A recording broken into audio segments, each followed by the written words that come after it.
Hello, welcome to Reality Show World, the retitled version of the Bake Off World. Ooh. Now, today, we have started the content on this channel with having the trailers to different versions. We can start the playlist going. But today, I'm starting off a series of things that I do across all my other 13 YouTube channels. And this is an amazing video. He is my guest today, because I'm doing another wonderful interview. My guest today is best known for starring in what I believe as the great fastest binge show of 2022. Whether that's fact, I don't know. I've heard that being known before. It's the one and only Ivan. Oh, hello everyone. Hi Tom. Thanks for having me. Gosh, what a brilliant introduction. Sorry, a lot going on there. First of all, this used to be a Bake Off channel, but now is no longer a Bake Off Yes, channel. it now includes Bake Off content, but now we talk about all the things from The Apprentice to the Traitors to the Mole to Lego Brilliant. Masters. All shows that would be improved by a bit of baking, I think. Yes, yes. I mean, to be fair, they could add that in a challenge in the next series of the Traitor. I think they could. Maybe there could be a shield inside one of the cakes. You've got to eat the cake as fast as you can, and if you eat the shield, then once you've had the Heimlich maneuver, you could get a shield and be not eliminated. I mean, it's hey, just spitballing, but it's an idea. Yeah, it's real life murder. So we'll start from the beginning of your journey. How did you hear about the application process? So I've been, just like you, I'm a big fan of competitive reality, and I had in my mind for some time that I'd like to apply for the Circle, because while I sort of hate it, I also love it, and I thought it would be quite. I would have really loved to go in there and just see what it was all about. So I did apply, and the very same week it got cancelled. I'd like to think that my application wasn't the thing that got it cancelled. I mean, maybe they looked at my application and were like, the level of applicants we're getting now, forget it, this show's done. Anyway, Studio Lambert cancelled the show. It's I know that's sort of on Netflix-ish, and there's kind of hybrid American British versions of it. But they must have kept my name on file, so that when the Traitors got commissioned by the BBC, they sent out a blanket email to everyone on file who'd applied for previous shows, saying, "Oh well, there's another one now."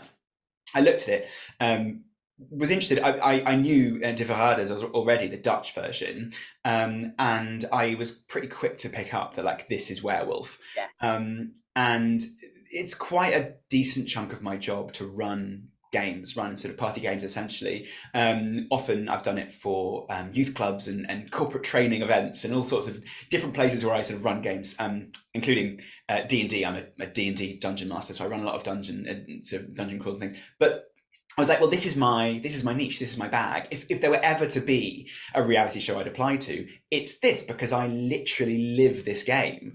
So I applied, and that was my gimmick. I think word of advice, anyone who's watching who wants to apply to a reality show, make sure that you know your gimmick before they do, because they're going to have thousands of applications, and a lot of people are just going to be like, well, I'm just a really fun person. I was like, I've got a pitch. The pitch is, I run these games every single day, now I'm going to play it. yeah, And I think they got that, so I got the call back. yeah. Months and months of meetings and filling out forms and psychological tests to make sure you're kind of resilient enough to deal with the stress you're about to go through. But it all went right in the end. Yeah, and the show itself proves and lends to the format. It's like I even thinking when you think about the concept, you do think, right, well, you could have this in any format. So Dungeons and Dragons is a perfect sort of sense of working out that type of thing, and it does match really well because you could obviously have a game of Dungeons and Dragons set in the Highlands where werewolves don't exist. Um, Yeah, had you exactly. had you had actually seen the original Dutch version before you went on to the show? Yeah, so I'd seen bits and bobs. Obviously, it wasn't broadcast in the UK. So to say any more about that would be potentially dangerous. But I'm a big fan of Dutch competitive reality. Yeah, I heard you mention The Mole. We all know that Wie is de Mol is one of the most fantastic shows, and the Flemish version of De Mol as well is just amazing. And this is reality shows done well. I'm not interested in the other half of reality, the sort of non-competitive Kardashian yeah, reality, because while that's for some people, it feels to me to be a very different genre. So, I've always wanted to get involved with this, and I've always been very aware that in Britain, our concept of competitive reality is very different from, say, America, Canada, and also parts of Europe. I mean, for example, Big Brother, while really popular here, was a popularity contest. Now, if you look at Big Brother in the US, it's a strategic game, and it's a completely different thing. And so when I saw that Survivor was coming back, and then I saw them bringing in the Traitors, I was thinking, okay, we're finally getting to grips now with how to make this kind of TV, and I'm really excited about that kind of new dawn of this genre on British TV. I can only hope it continues. Yeah. And it works really well because I was sort of shocked when I found out that it was classed as a reality show because I thought it was a game like I Yeah. wouldn't say a game show because that's trivializing. I was thinking like a competitive like game, but I was surprised to find it was reality. But it is a really interesting and unique concept, even if Mm, it is because the Dutch version has changed ever so slightly over its life expectancy because it's mm. been around quite a long time. So the Mm. version works really well. And did you have a fun time on it, or were you overly stressed and were happy once you had left? I think I fared better than a lot of people because I'm quite used to being in those sorts of situations. There were lots of people there who had a really great time. I think the longer you were in the experience, the more stressful it became. And yeah, there were definitely times when it got to me. I mean, you saw me on episode 4 having a bit of a cry. My face did a bit of a crumple, and like, yeah, it gets to you. Things you take them personally, and you can't help but feel emotion. But that doesn't that's like people think that's mutually exclusive. It's either a game or you feel emotions. That's certainly not true. We all know from playing games, we talk about Dungeons and Dragons. Dungeons and Dragons is a very emotional experience. I have made pretty much every player I've ever run a game for cry at some point. Not out of spite, but because Oh, you get these wonderfully, well, sometimes out of spite, depends who it is. yeah. But you get these incredibly emotional moments, and being able to feel real emotions within a game doesn't mean you're not still able to see it as a game. So I loved it, and I loved those emotions. That was when I was like, game on. Finally, here we are, here we go. And so then when I left that night and was able to say, it was a game, I came here for a game, and thank you for making it that, that felt really powerful to me because I could say all of it, even the stress, even the trauma was still part of the game, and you don't have to separate those two things. Yeah, it was really fun. But what made me laugh the most was not entirely what was going on, but was the fact that I had confusion of my own, right? And I'm happy to admit this online. So when they cut to the bits when you're in the little comfy chairs and it says on it the name of the person, the job, and then Mm. you're a faithful traitor. What I had failed to acknowledge was that for Hannah, it said comedian. I thought it said Canadian. Right, okay, Yeah, yes, yeah, good one, good one. Hannah had she was the life and soul of the party in there. Whether she was Canadian or not, one thing I am sure of is that she is a comedian. yeah, I've been lucky enough to see her live a couple of yeah, times since we've been at the show, and she's got an amazing career ahead of her. The way she holds a crowd is fantastic, and I'd have loved to see more of that during the show because actually, like, she didn't get the chance, particularly on screen, what you saw, she didn't get the chance to properly show her chops, and she has it all. She is absolutely hilarious, yeah. and not at all Canadian, I'm afraid to report. But I do think because she is a comedian, and but because Mm, she's in the category of not as well known on TV type of mm, comedian, she's one of the perfect type of people to end up knowing now that the BBC know who she is, end up on Live at the Apollo. So I've got a good feeling in the yeah, next year and a half because it's not been that long since it's aired. I reckon she'll end up being on Live at the Apollo. I'd love that. I know. I mean, she's got the sort of set that would work for that. She's just launching a set at the moment about the show, and it's sold out. She's announced a few dates, and they're all sold out. I'm going to be going to one of them. Cannot wait. But yeah, I see big things for Hannah. And so with when you had like and when this had aired and it had come out and then the US version came out, how did you watch the US version and go in an eye of this is going to be a good program, or did you go in the eye of I'm really curious to know how they did the challenge, how they did the certain challenges? Bit of both. I was very aware going into it that the American audience has a different appetite from the UK audience, so the editing would reflect that. So no matter how similar the two shows were in real life experience, the edit of them is going to look different.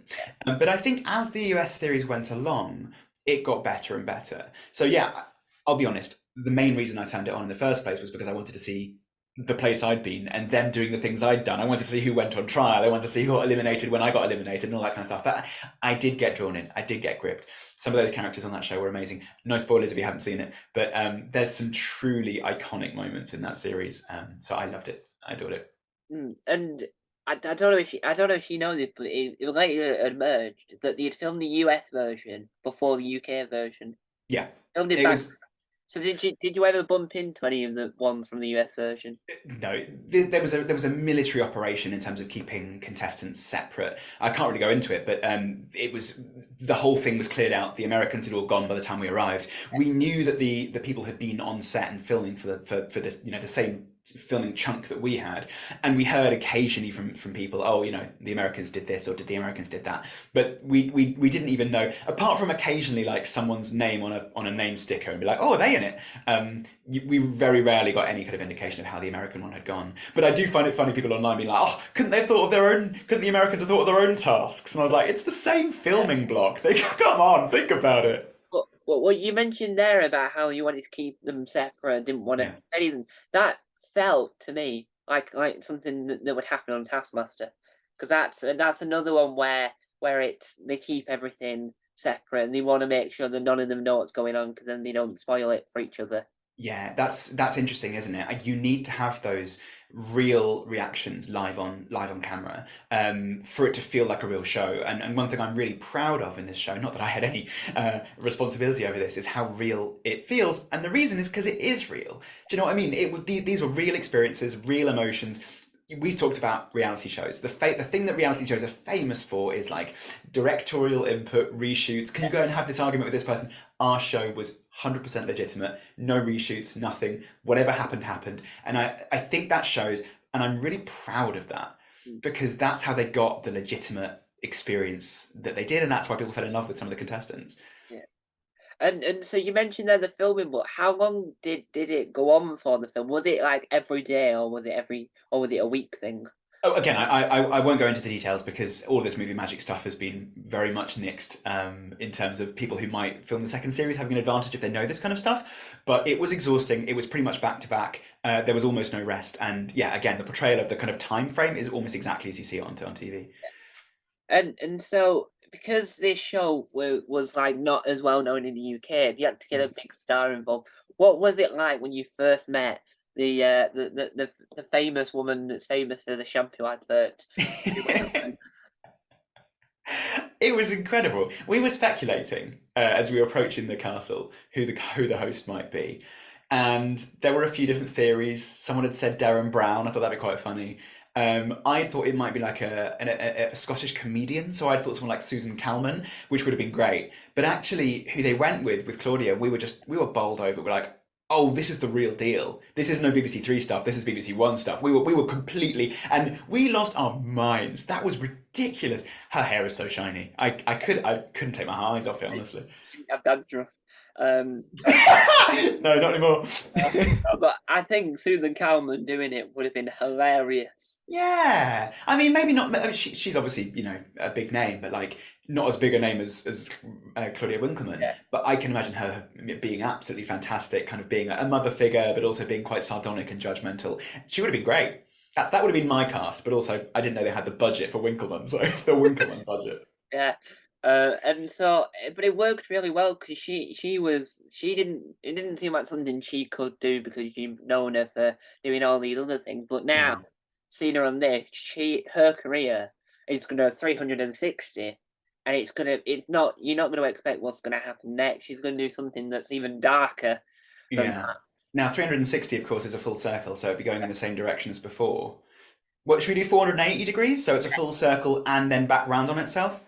Yeah. It's done a full 480. Yeah, no, yeah. I'm happy for her. The world's her oyster now. We've put her face on the front page. She's got a lot to thank us for. This is all a joke, by the way. She's made us big. We haven't done anything to her. But Alan Cumming in the US version was quite good as well, because it felt like he should be there because he is Scottish. But I don't know why Fergus wasn't in the UK version. That surprised me more than anything else. I know. I would have loved. I've chatted with Fergus since, or the man who plays Fergus, and his take on it was the BBC couldn't afford him, which I kind of adore. The idea that they could get Winkleman, but they didn't have Fergus budget. And so when it's time for the murders to begin and you all ding and the bell dings, is Yes. there, did the crew tell you when to leave? Because she said at the beginning that when the bell goes, you have to leave. But it didn't look like that. In the show, it looked like every time a bell rung, a set of people had to leave. Is that the case, or was it just by choice? That's movie magic that I'm not going to express to you. There, of course, are elements of making sure that things look good on camera, but I'm not gonna share that with you right now. Maybe you should apply for the second series and you'll find out. What I do want to focus on is your past tense of dung, which I love and I'm going to use for the rest of my life. When the bell dung, I left the house. I like it. And was it? I mean, did it like? Was it on a speaker? Did it? Was it really loud when it did dong? Was it? Yeah, it was frightening because as soon as that bell done, you knew that you would not see one of the people who'd been spending the entire time with. It was imposing and brilliant, and the whole thing was so immersive. All of that stuff could have been so tacky. There could have literally been someone being like "ding," and then they put it in post. Yeah. But there really was, and I actually don't remember, but I think it was actually that grandfather clock in the hallway. Like they really made sure that we in the castle got so immersed. All the music, all the lights, all the timing, like it was so effective. I just want to go back, mate. I just want to do it again. And now the one thing that confused me more than anything else, and this might seem the most weirdest thing to get confused over, is the breakfast selection of cakes and that. Was that? Did you actually eat cakes for breakfast? Just like a whole cheese board. Who has cheese for breakfast? What's going on there? And yeah, like a chocolate muffin and some brie. Lovely combination. We did it. We picked at it. I mean, it's again movie magic, but like it's not like you've just woken up by that point. You've been up for some time, and this breakfast has also been around for some time. So it may look glistening and wonderful, but it's all very cold. The coffee's cold and a bit weak. The croissants are cold and a bit stale. And it's like, I'll have a pick because there's nothing else to do. But I wasn't going to guzzle down on any of that. It all felt a little bit. But do you know what? Actually, the food in the castle was, apart from that meal, because there was obviously other meals that weren't quite so Yeah. like important for the kind of general day structure. The food was banging. Food was amazing, and they had provisions for everyone. So Alex is gluten free. A couple of us are vegan. Everyone was provided for. It was fantastic. Yeah. Wow. And do you still keep in contact? So with Taskmaster, the census is you do Taskmaster, you form bonds, you create a WhatsApp group chat, and by accident somehow you end up on holiday somewhere. Is there? I'm not saying you all went on holiday, but is there a group Did go on holiday together. We Wow. did. So, first of all, can you imagine being in one of those Taskmaster cohorts? I mean, that would be maybe Hannah can go on Taskmaster, right? And then I can live vicariously. I'd of course like to go, but I think the difficulty is that I'm not a comedian. But I would like to vicariously live through someone. Yes, we have made an incredibly strong connection amongst us. There's 22 of us, so there's definitely sort of stronger connections and weaker. And there's some people who live closer to each other and see more of each other. But we have, I think they call it trauma bonding, right? When you've got the same experience. Remember, for about 5-6 months, nobody in the world knew what we'd been through except for each other. So we could reminisce about things and knew they were significant, but no one else knew what they were. So yeah, we bonded together, and we went to Center Parks for a few days, which was a riotous experience.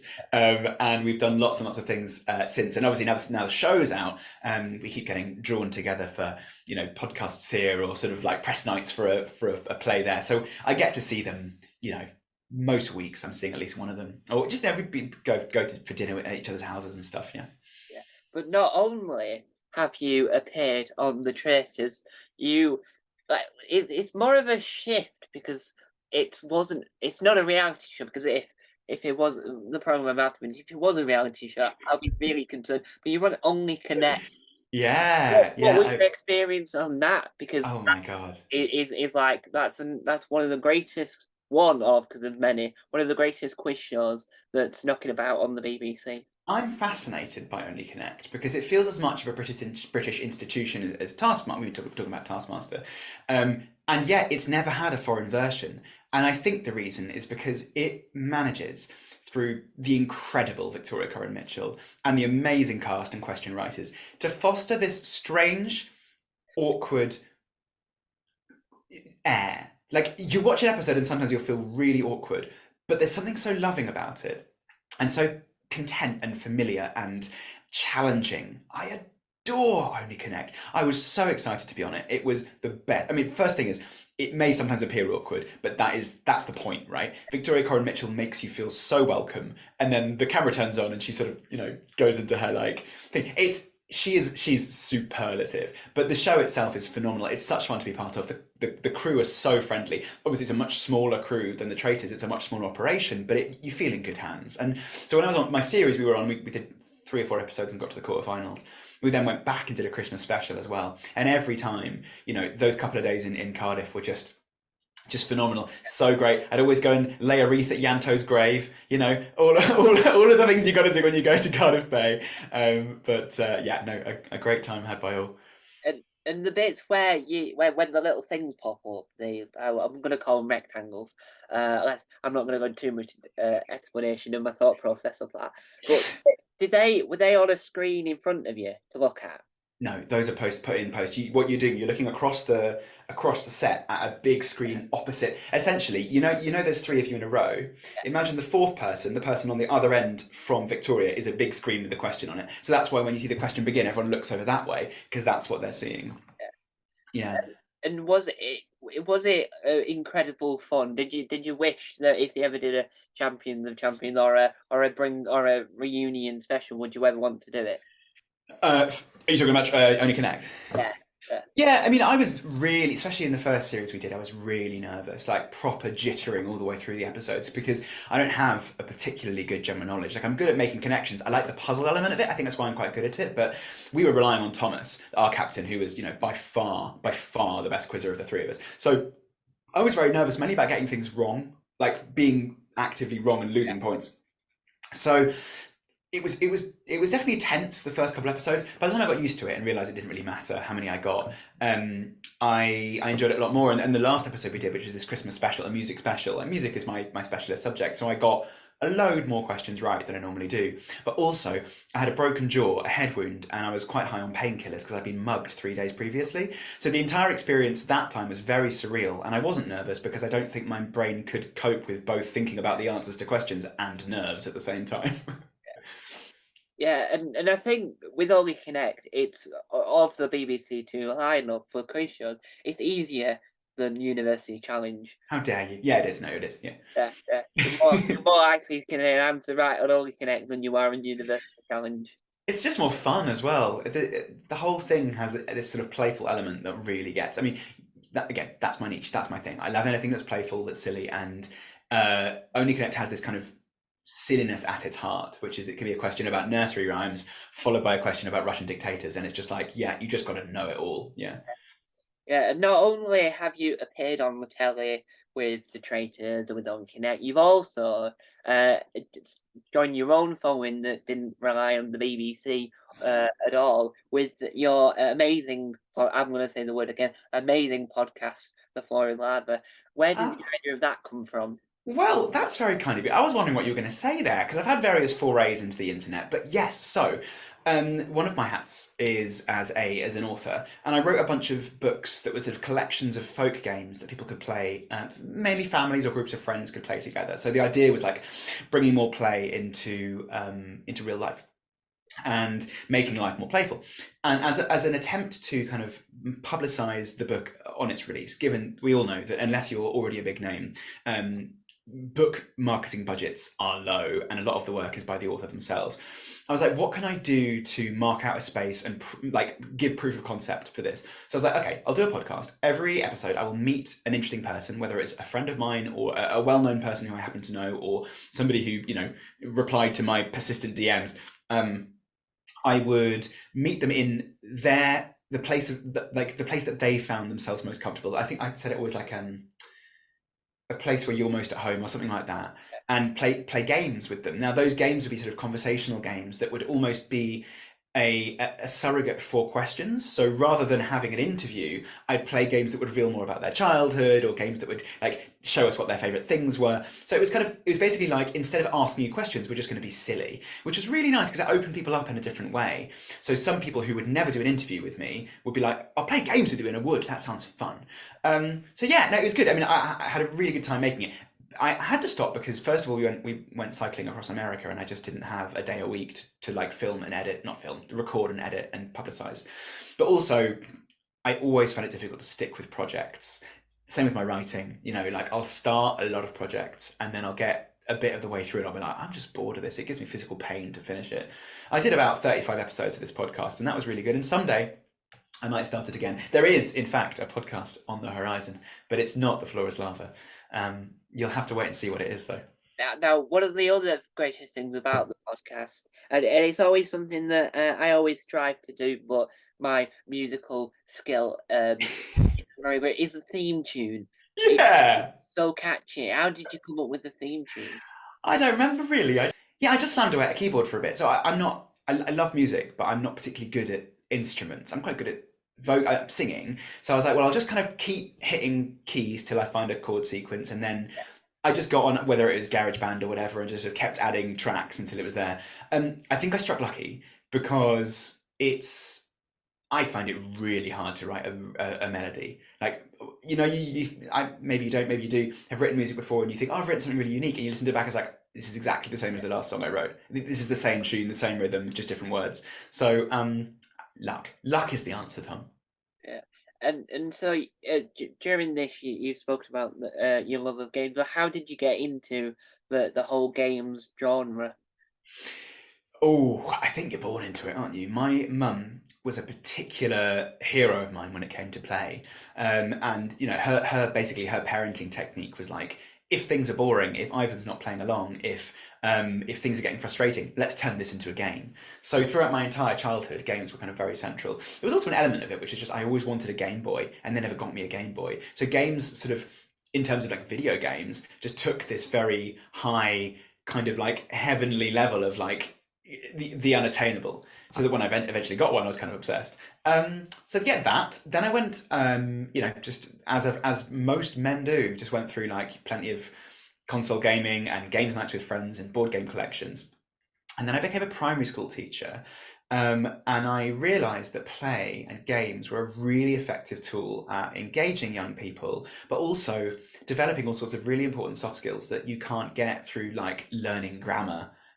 So I just turned everything I could into a game, and it worked. It worked well. When I quit teaching for reasons that I won't go into, the first thing I wanted to do was go back into writing books and try and collect all those games. And at the same time, I was running D&D games and getting really into DMing, and I was just realizing that like if I were to really like clarify down my passions, a lot of them could be categorized as play, games, making up games, playing games, and so on. So I was like, okay, I guess that's my thing now, and I'm quite happy to have a thing because I think it's quite scary when you don't. And so going back to the Traitor. Now, I don't know if I can't. I don't know if it's been confirmed that there is a series two, but because I have a theory on that, and I'll get. Can't wait.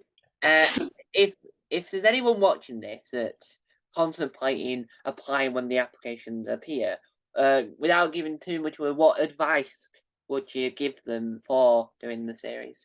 I'll go back to what I said earlier, which is have a gimmick, have a thing, right? It's just because the thing is, what the producers are going to be doing as they try to cast a diverse and interesting cast is they're going to want to be able to go, oh, it's the cheerleading coach, oh, it's the couple, it's the magician. Like they want to have a thing they can just be like, I get why they'll be in the show.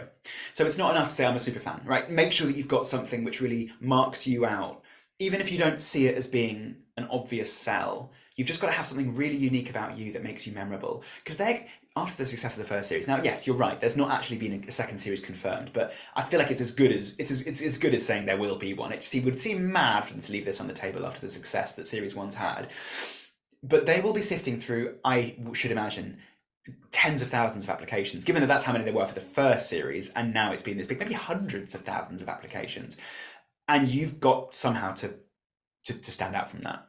So it's going to have to be something that you think no one else has. And if you can't think of anything, don't lie, but remember that it is a game about lying. So they're going to respect all sorts of different types of attempts at doing it. Do something ridiculous. I don't know what it's going to be. Yeah. Say you're a jet ski instructor. Yeah, That's exactly. A the jet ski instructor with a heart. There we Yeah. go. That's someone can do that.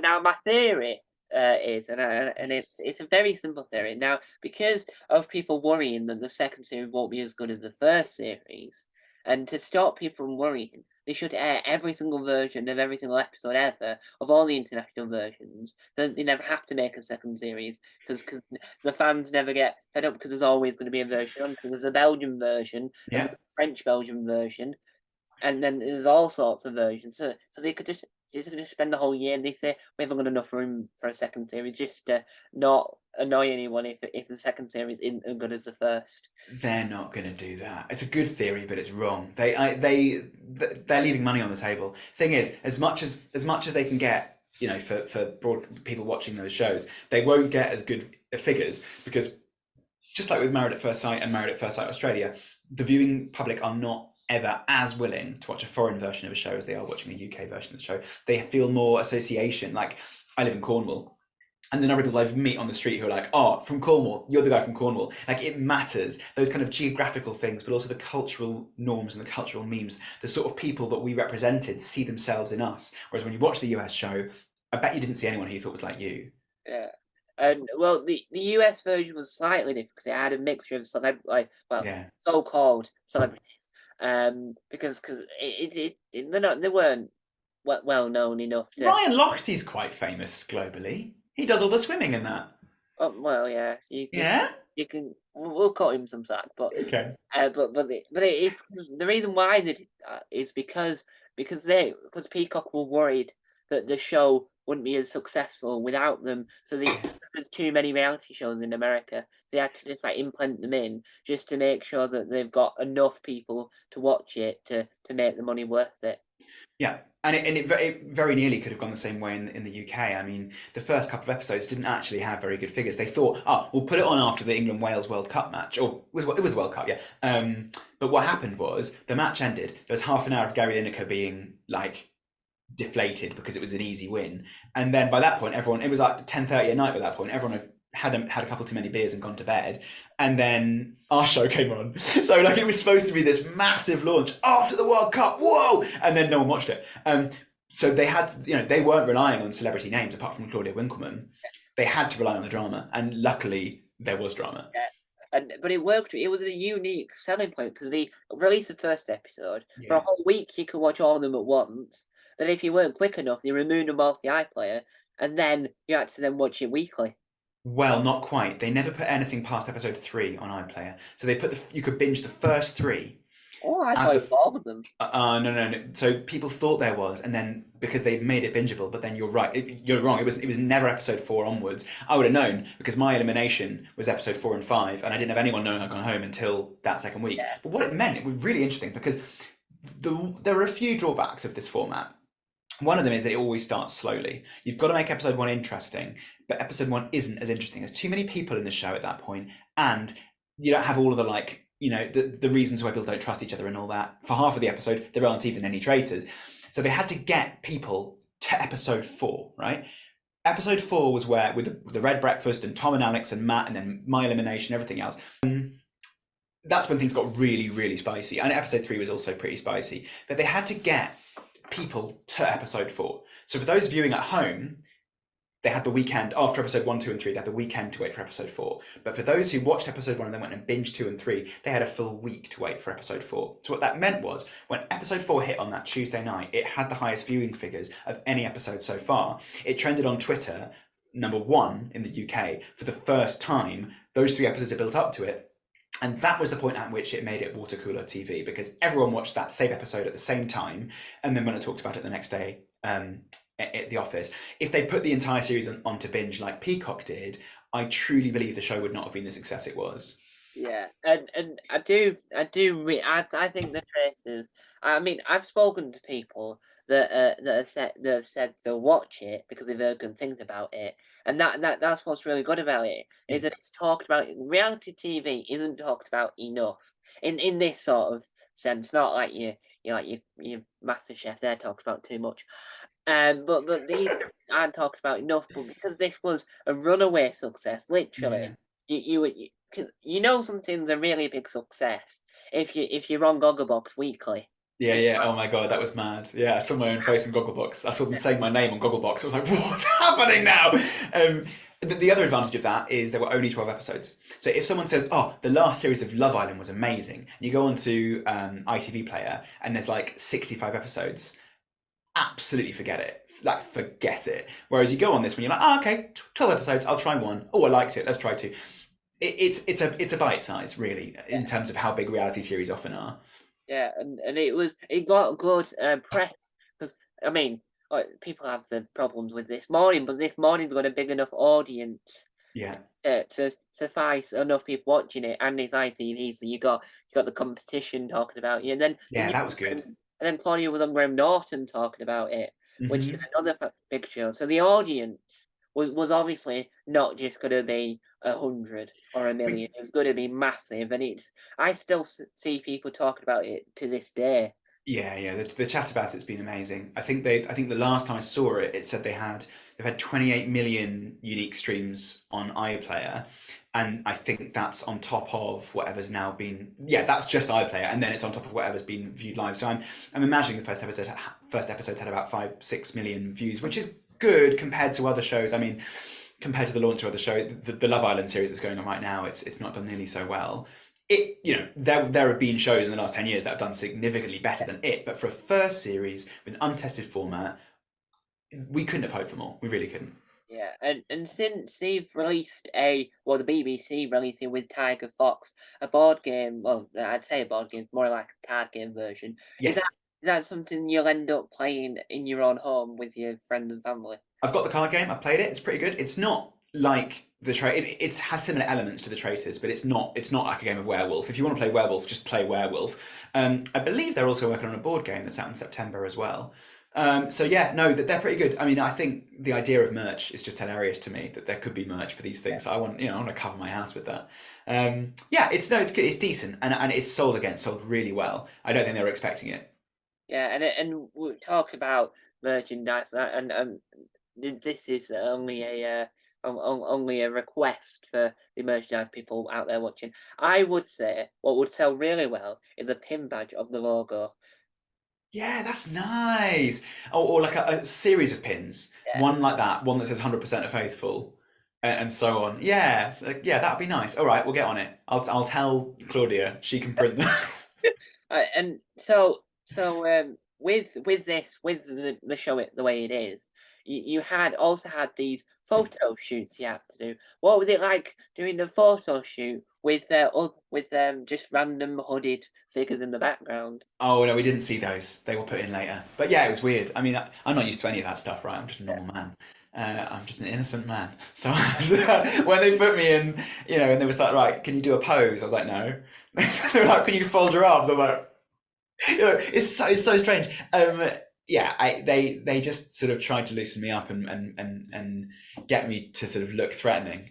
But I can't look threatening. I'm just a little man. Do you know what I mean? I haven't got any chance to be threatening. But I gave it a good go. Yeah, and would you like want to do something like this again? Is was your experience good enough to want to do more? Yes, yes, yes. I loved it. I really loved it. It felt weird. It felt special. I like anything that takes you away from everyday life. Not that I don't like my everyday life, but it just felt really special. So yeah, if there were a chance, I'd do the series again. If I couldn't do that, I'd love to do Survivor. I'd love to do the Mole. If they brought the Korean classic Genius game, that'd be my perfect show to be in. 'Cause I love that show. Anything competitive, anything that uses a bit of your brain, that's nice and strategic. Yeah. Stick me on it. Yeah. Now, we've mentioned them all several times, and I like to clear it up. There is a UK version. All episodes are available on YouTube. Um, There were two series in 2001, 2002, yeah, right? yeah. So every episode of the channel, I mean, it was Channel 5, so It I've made a was. whole video on my third channel about my opinions on Channel 5. So now's not the time for it. But I mean, the mole. A lot of people say that the Traitor copied the mole, but they're made by the same company. Uh, It's just nice. I think the Traitor's a little bit better than the mole, a little bit. I don't know if it's better. It's just different. Like everything's different about it. First of all, the elimination. You're eliminated based on who knows the least information about the mole. Totally different. Second, the audience doesn't know who the mole is, so it's a different viewing experience. Third, the mole gets through to the end, whatever happens, because that's the way it works. Fourth, the mole is trying to make the tasks go less bad rather than in ours where they're trying to make the task go better. It's a completely different show. And when the trailer came out for ours, because I'm like, oh, so another The Mole then stealing from Netflix. I was like, well, there's two things wrong with that. Oh yeah, I've done that. I've done that as well. You can tell you're passionate about something when you want to correct people, not because it's really bad, just because you want to inform them so that they enjoy the program even more. Now, with one of the challenges that works really well in both the UK version and the US, which is the barrel challenge. Mm. And I might get this wrong. I've got a good feeling I'm hedging in the wrong space here. Were the barrels really heavy? I wouldn't know, mate. I was eliminated before that. Yours hedging really. apparently they were really heavy. They were legitimately that hard. They were full of stuff, and yeah, I mean, the massive one had to have just been the barrel itself. It was just hard to move. But some of those little ones, I think, were yeah, full of like gravel or whatever. And so one of the things that from a point stand because I do media at college and I'm immersed in the world of not just being in front of the camera as well as being behind. When you were in the cars and every so often they had a drone shot, was the drone right near the window so much that it was really loud, or was it like further away? A mixture, but yeah, you sometimes could, if there was a shot with drones and with everything else, you'd sort of be aware that everyone, all the cars would pause for a second. You'd be like, they're waiting for something to happen here, and then you'd all start again, and suddenly there'd be like, cameras going beside you and a drone and these little tiny GoPros in the car all blinking away. And be like, oh, okay, this is a hot shot. Yeah, you could sometimes hear them. It was just fun, like being part of that and having a million people pointing a camera at you all the time. You felt super powerful. It was Yeah. good. And the round table is a key point of the show. Now, is that an actual room in the castle, or is Yeah. it a set that they've built? Yep. Yeah, yeah, yeah. You're not allowed to go there during the day, but yeah, it's a part of the castle. So if anyone, not suggesting it, anyone wanting to go to the castles, they could recreate a scene from the Traitors. Now, yes, but although I think, and again, I'm not going to give away too much, but I think the set dressing of the rooms, including the round table, was probably removed after the filming was over. And what you'll see if you go in is a similar space, but not maybe a table in the middle Yeah, of it. because I would think, right, having a round table like that would work well when you're playing Dungeons and Dragons. Mate, it would be so good, wouldn't it? Yeah, and for sort of like King Arthur cosplay as well. You could do all sorts of things with a big table like that. They need to release some sort of like tablecloth to make your table look like it, or something. Yes, you're so right. When they release the board game, they should have a round table tablecloth so that you can make any square table into a round table, and then yeah, you will sit around it. This is great. This is good stuff. Let's make sure we tell. Yeah, yeah, yeah, yeah. And so, coming towards the end of this now, so if now that you've put yourself into the limelight again since being on Only Can Ever, now BBC One show, because a lot of because BBC to get a massive audience, but Yeah. you've pushed yourself even further. Would what program would be your next thing to go on? Well, we've been at BBC Two, then BBC One. So, if we're going to do an Only Connect sequence here, it has to be BBC Zero. So they have to invent a new channel and then put a show on it which contains me. And that is the only condition which I will accept for my next TV appearance. No, in all honesty, I don't know. Maybe Survivor. I will even feel like, though I can't apply for this year's series, in a year or so, you may well know that I've applied. I probably won't get on now because they'll be like, well, he's tainted. But I give it a go. Survivor. BBC. Is it? It's not. Yeah. ITV. Who's doing Survivor? Is it BBC? BBC One. They're going to absolutely knock that out of the park. That's going to be amazing. I just want to get a nice tan. But equally, I also think that's a brilliant show. Yeah.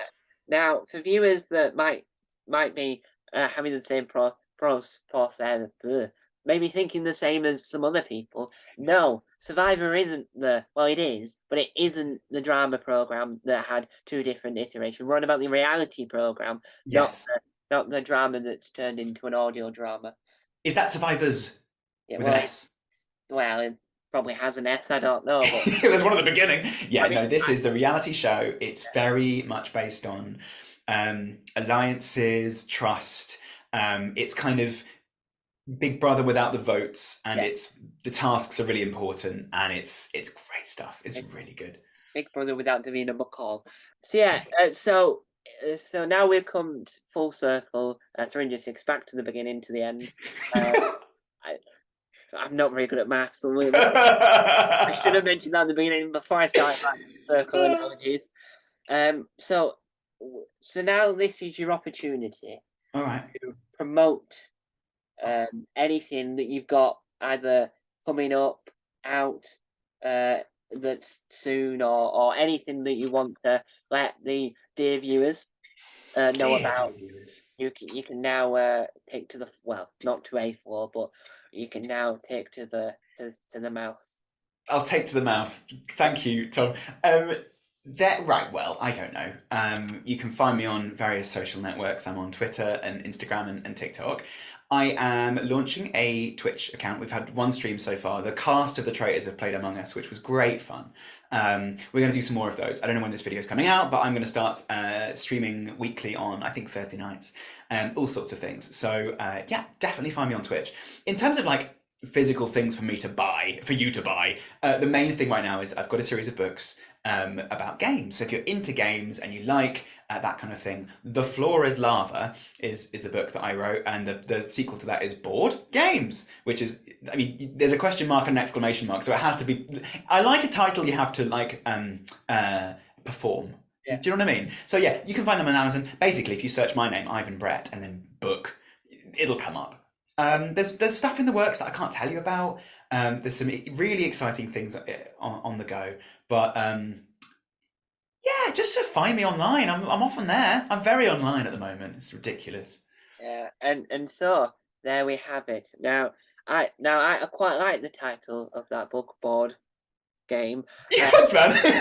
It's a pun. It's a pun It's just- because there is a preconception that board games are boring, which they're not. So incorporating that into it works really well. And that if Dave are watching the TV channel, not just a random book on Dave, I would say I would say listen carefully because it could be a good panel show. yeah, Dave. Come on, Yeah, Dave. yeah, Sort it out. because he did it. Go 8-bit. So Yeah. now we need They that. went. They went go 8 bits, and now they can go board games. Yeah. Yeah, so there we have it. Now, if you want to see more from my lovely face, check out all my other 13 YouTube channels. I do interviews on the main channel I do interviews on is Tom Mason for Doctor Who, the Tom's Comedy Club if it's comedy related, such as if they're for the podcast, so I don't need to go into too much detail. Viewers know what I'm on about, and Taskmaster World if they're from the international versions of Taskmaster. And obviously now we have Reality Show World, which will now include interviews from people from The Traitor, The Apprentice, The Mole, Lego Masters, The Hunted. That's it. I can't. No, yeah, that is it. Until I find another program where it turns out I'm passionate about it and I witter on about every. Squid Game: The Challenge. Yeah, that is also a reality show that has been in the press lately. Yeah. Which we won't get into because That's not the video, mate. Leave that one. Yeah. yeah, well, we actually don't know whether it is true yet because there's two different sides to the argument. But Okay. that's someone else's problem for another day. So thank you Yeah, guys for watching, and thank you for letting me interview you. And remember, never trust someone. I need to work on a better intro.